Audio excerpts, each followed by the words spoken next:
क्या आपने कभी आईने में खुद को बहुत ध्यान से देखा है, इतनी गहराई से कि वो चेहरा अचानक अजनबी लगने लगे? आप जिसे मैं कहते हैं वो असल में क्या है? मांस, हड्डियों और खून का एक ढांचा या कुछ और?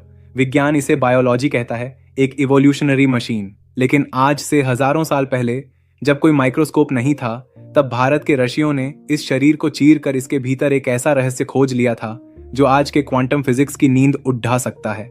उन्होंने कहा था, यथा पिंडे तथा ब्रह्मांडे, जो इस शरीर में है वही पूरे ब्रह्मांड में है। लेकिन एक बहुत बद्धा विरोधाभास है।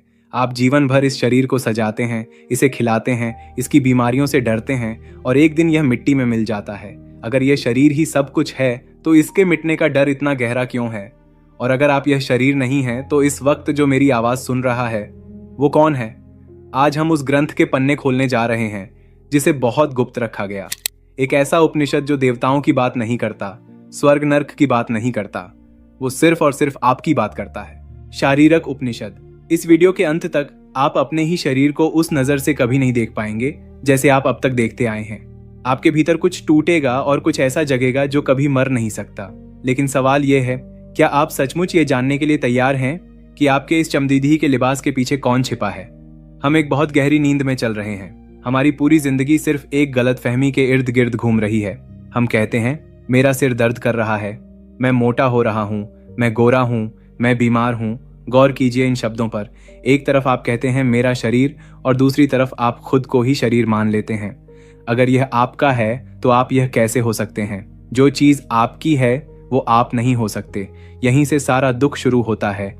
इंसान की सबसे बड़ी त्रासदी यह नहीं है कि वो मर जाएगा, सबसे बड़ी त्रासदी ये है कि वो एक किराए के मकान को अपना घर मान बैठा है। जब उस मकान की दीवारें झदीने लगती हैं, जब बुढ़ापा आता है, जब बीमारियां इस ढांचे को खोखला करती हैं, तो हमें लगता है कि हम नष्ट हो रहे हैं। यह आइडेंटिटी क्राइसिस, ये पहचान का संकट हमारी हर पीढ़ा की जड़ी है। लोग डिप्रेशन में हैं, एंग्जाइटी में हैं, क्योंकि उन्हें लगता है कि उनकी कीमत उनके शरीर के आकार, रंग और उम्र से तय होती है। हमने इस बायोलॉजिकल स्पेस सूट को अपना असली स्वरूप मान लिया है। लेकिन सोचिए, जब आप गहरी नींद में होते हैं तब आपको अपने शरीर का कोई भान नहीं होता। ना आपकी उम्र बचती है, ना आपका जेंडर, ना आपकी बीमारी। फिर भी सुबह उठकर आप कहते हैं, मुझे बहुत अच्छी नींद आई। जब शरीर का होश ही नहीं था तो वो कौन था जो उस शांति को महसूस कर रहा था? वो कौन था जो जाग रहा था जब शरीर सो रहा था? यहीं से शारीरक उपनिषद का पहला और सबसे खतरनाक रहस्य शुरू होता है। वह रहस्य जो आपके शरीर के निर्माण की पूरी इंजीनियरिंग को डिकोड करता है। शारीरक उपनिषद सीधे प्रहार करता है।